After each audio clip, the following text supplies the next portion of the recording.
Wow, guys, the last time we were here, we actually boasted in front of the entire world that by the next time we'll be coming back, we're going to be African champions. Oh, yeah. I think we must have jinxed the games. You were not here. We're like, we'll be done. And then we came back. I never thought we were going to win the finals. Oh, really? Oh, yes. I never thought we were going to win the finals because in actual sense, as a football follower and fan, I thought we played pretty badly all through the tournament. We were very fortunate. We had exciting moments by individuals, but it wasn't like a team effort.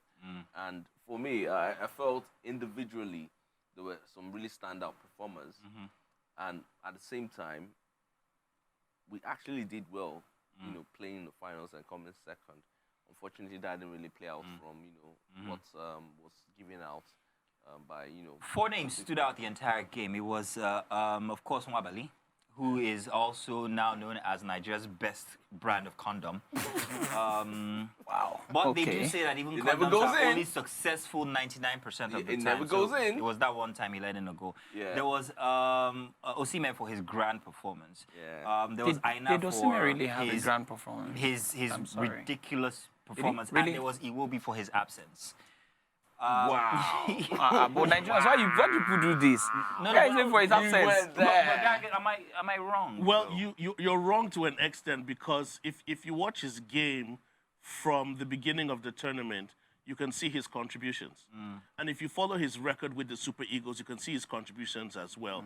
There were a couple of spots that we knew that, okay, he should have done better, but it happens to every footballer.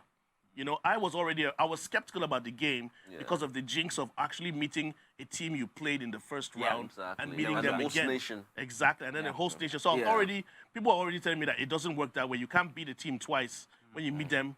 It's just there. It's been happening. You know, so the thing is, you know, if I would talk about this, I would start from the fact that first and foremost, we beat all the countries that we wanted to beat, starting from Ghana, our sister. That we don't like so much, but we like it. Love them. But we love it lots. Love them, yeah. But you know, the thing is, one thing you must also understand is this, right? You see, this African Cup of Nations, right, is I don't know, it's a brand that you know that brings Africa together, right? If you noticed, a lot of conversation was going on between us and Ghana, us and a whole lot of other people. One of the most interesting games of this Afcon, for me, was the South Africa and Nigeria. Oh, yeah, that was my very God, interesting. the bands. I can't understand. You know, the funny thing is, I can't understand for the life of me why Ghana we took got it in that serious. No, how did Ghana get in the mix on that game? So, I think over the week of the game, there was this belief or there was this conversation that said that we don't really know any other African country apart from Ghana. So anybody we beat is Ghana that we beat. So you know, Ghana takes the fall for everything that we do. So you know, you can imagine from the perspective of Ghanaians, they were like, you know, and in fact, they didn't want us to win. You know, but for me, I feel like it was a win for us. It was actually. For the fact that we got to that final. When you look at it, we actually beat every team we played against. Even the ones that beat us. Everything was against us at that final. And just like what we Guy had said, 60-something thousand Ivorians at the stadium. Yeah. We barely had Nigerians at the stadium. Yeah. People couldn't come in. A wall. So we had a lot of Nigerians if we go outside back the to the stadium. very beginning of the tournament, no Nigerian expected the SuperEagles to get to the semis, actually. That's correct. To get to the final. So for them to have gotten there, that's a win. That was a wonderful achievement. That's a win. And that's a win. I feel tactically we're not the most fantastic team in the tournament.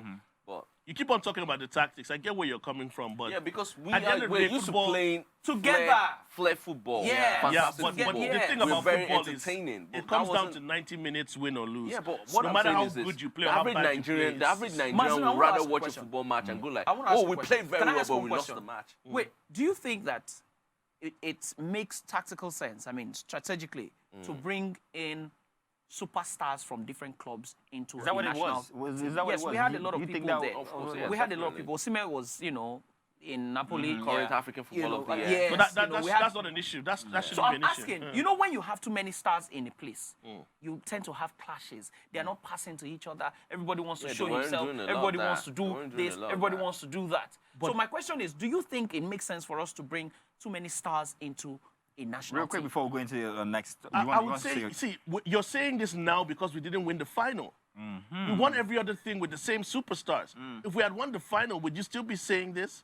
For me, it's not a loss, it's a win. Coming second in some scenarios is never a loss. Oh, yeah, to get to absolutely, I that agree. stage. I And agree. we've even been upgraded on the list of African countries in terms of We're ranking. number So I 3 think it's now. a win-win for really? Nigeria. We're number 3 Shout now. outs to Ghana. I think there's nothing but love between us and Yeah, Ghana. actually. We always, you tease my the people that you God. love the most. Yes, absolutely. Regardless. So shout outs to Ghana. No, I My love Ghana people. so much. I love Ghana. But my favorite takeaway during the old bans between South Africa and Nigeria was when Nigeria was called Generator Republic. I laughed so much. I was like, what? These guys are ridiculous. But you know the interesting part? Yeah. That is very ironic. Yeah, because in South Africa, there's something called load Load shedding. shedding. Yeah, Yeah, that was load actually shedding, what yeah. it was about. Exactly. So it's you know. ridiculous. Exactly. But it's not as bad as Nigeria. Let's face it. Yeah, Nigeria is like. but they shouldn't be the ones doing that. Listen, Ghana could have gentlemen. done that. Gentlemen.